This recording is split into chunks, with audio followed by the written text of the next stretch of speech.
Hello and welcome to Brookdale Newsmakers, your home for what's going on in and around campus. My name is Dominic Sama, the president of the Brookdale Student Life Board and the show host. Here with me today is Alex Mock, the co-president of the LGBTQ club here in Brookdale. Welcome, Alex. Yeah.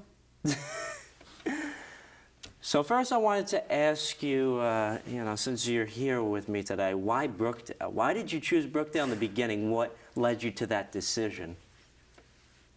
I think money was a big option. I guess the other thing is, though, there's a lot of, pressure to, go big or go home, and I'm not the type of person to, want to go to a four-year school, and I also take in the realist opportunity that I might not even find my degree, so it's like, why don't I just take all the prerequisites now and then see where I'm going to go? I'm the exact opposite of my brother. So would you say the pandemic impacted your decision-making also? No. I was going to go to Brookdale no matter what, but I think the way Brookdale addressed the whole COVID-19 thing was awesome. All the teachers I had during virtually were great. So if there was anyone who wanted just to do virtual classes, no matter if it was a pandemic or not, it is a good thing that Brookdale was really on their game about what to do with the teachers and stuff.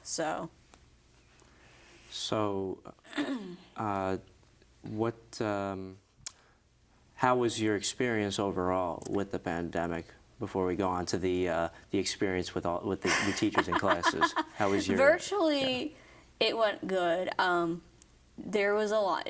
The communication was very open, and all the teachers I had, but depending on who you had, everything with the Zoom and everything, it was all good connection. Plus, they took in the account that you're still going through stuff. I remember when I finished the rest of my high school year on Zoom, it just was out of nowhere. But with this, they told you right up, you're gonna do everything on Zoom, and they had multiple options. So I took usually the hybrid option, which is at live, which means you're going to have more one-on-one than if it's a remote live class that's recorded, which benefited me more.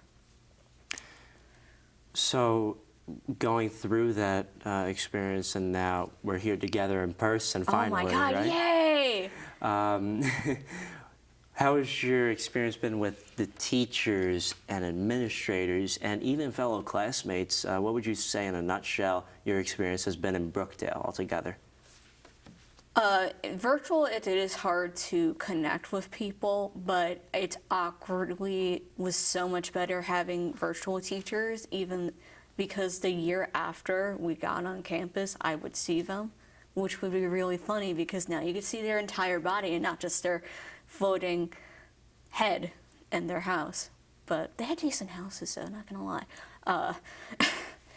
It was good seeing them, and even the teachers I took my first year, I requested to take my second year, my English 121, 182. I took the same teacher, and now I'm spreading the word. If anyone is watching, Charles Menzel for English 121 and 122, take his class. Best teacher. I'm giving him free publicity because he has done the best, especially during the time that COVID happened. He actually kept in with the media and actually talk. It's not your regular just, I'm going to give you your assignment.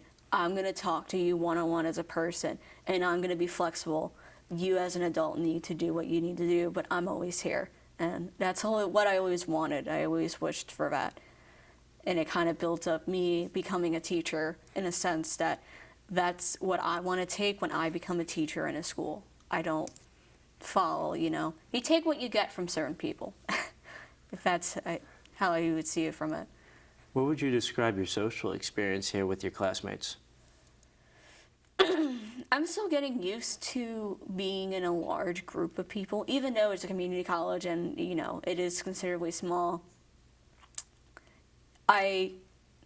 Everyone I have seen is nice. It's just so hard since the pandemic to actually come up and say hi to everyone, especially since you have to live by this societal expectation of oh, well, now you have to be 6 feet apart, and you know, oh, you can say hi to certain people, and there's like this.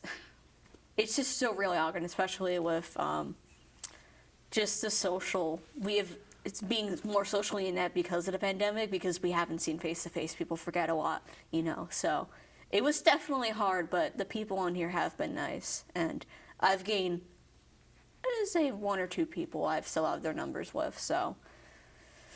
Would you say getting involved was a big factor in making new friends and new acquaintances? Yes, getting into the club. First, I knew there was a club. I just didn't know who was running it at the time, and so getting into the club was the big factor. I've actually made more friends in club than in classes, which I never really thought that was going to happen, but it did.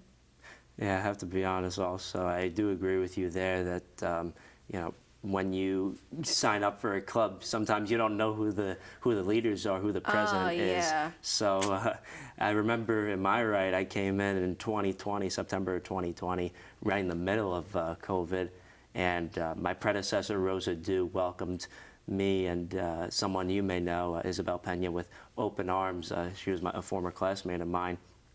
And eventually she became the secretary of the board, now is in Rider University and Wow. Yeah. pursuing her education degree. And I eventually became president and replaced her as president of Student Life Board. So I'm enjoying every moment myself. But moving forward, what made you want to become a leader in clubs like this? Because I understand you're also in the education club, also on top of being in the LGBTQ. So the education club, I only got into because it was advertised. I didn't know there was an education club. Off the cuff, I never really thought during the pandemic that I would be joining any clubs until the teacher I had, Ave Latte, was like, yeah, we do this club. We talk about education, you should do it. And Isabel used to be the president, and they just randomly asked me, like, hey, you want to do this? And I kind of took a part of it. For the LGBTQ club, our high school had a GSA, which is what we called it. So I had prior leader experience in that, and taking on this club was more of a goal.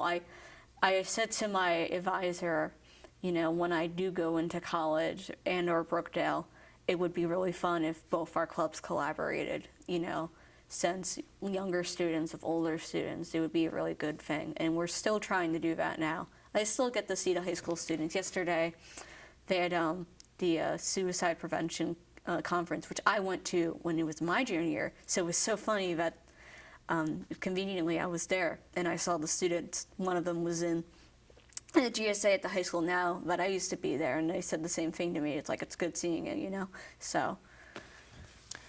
What would you say was the involvement? What was the involvement like, should I say, with both clubs? As far as students coming in and saying, we want to take part in this. It was very different. It started the education club. We had a lot of involvement, but because of COVID, it kind of strained a lot of people's lives. LGBTQ club was the exact opposite. We kind of had to start from the ground up. Had to start with the basics, and we had a couple of people, but depending on the day and how the clubs were formatted, some people just couldn't go, or we didn't really have a lot of substance to work with. So. But I think now, after, taking the initiative and making ideas and actually doing them, we've gotten at least a couple more people, but we've actually gotten engaged and people actually want to go to the club more. We're hoping that in the fall, we're going to see definitely more people in our advertisements now. So.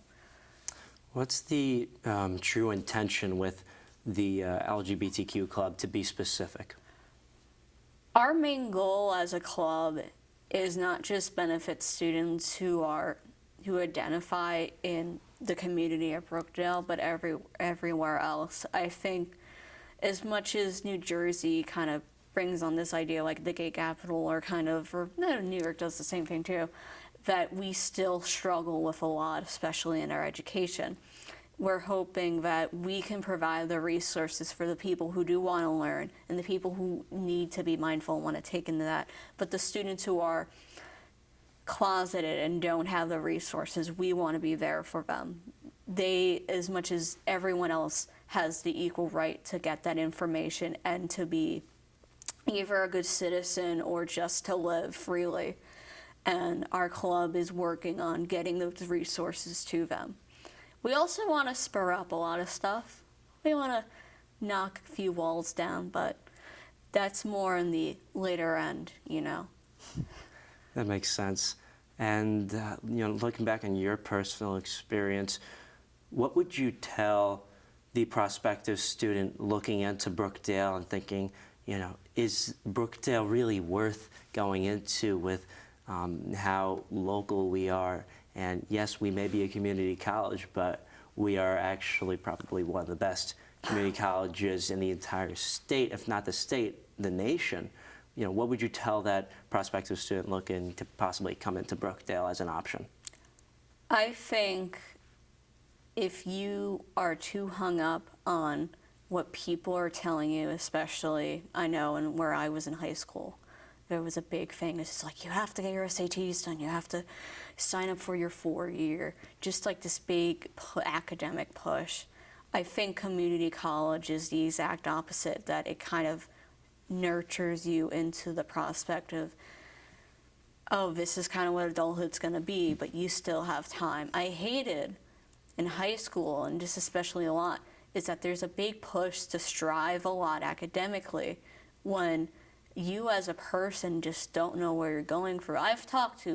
You talk to a lot of people. Yeah, I talked to a lot of people in my life, and they've always said to me, I don't know what I'm doing with my life. Am I doing the right thing? And I'm like, you're taking it step by step. And, I always say to people, do community, take a couple prerequisites, So I would say going to Brookdale would be an awesome thing. And plus, I think out of all the community colleges I've ever seen, I think we're the most diverse in that we do accept people. I mean, hell, we have gender-neutral bathrooms, and our high school didn't have that. We had to fight for that. Oh my God. So.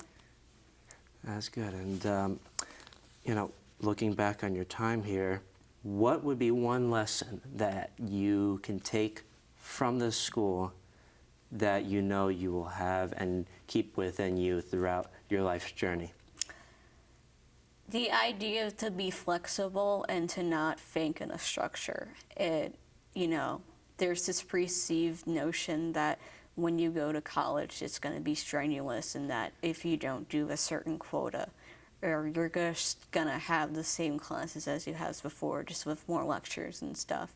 I have been in more workshop classes than actual lecture classes, which is really weird because people tell you, like, oh, you're going to be in these big rooms of people just writing notes, and it's like, I don't see that now. I see more people just working in groups and presenting, and that's what college should be, Yeah, communication and working together. Yeah. Thank you, Alex. I really appreciate you coming You're in. welcome. So that concludes this episode of Brookdale Newsmakers. For everyone behind the camera here at Brookdale TV, Sergey in the productions desk, my name is Dominic Sama, saying so long from Brookdale, and we'll see you again next time here on Brookdale TV.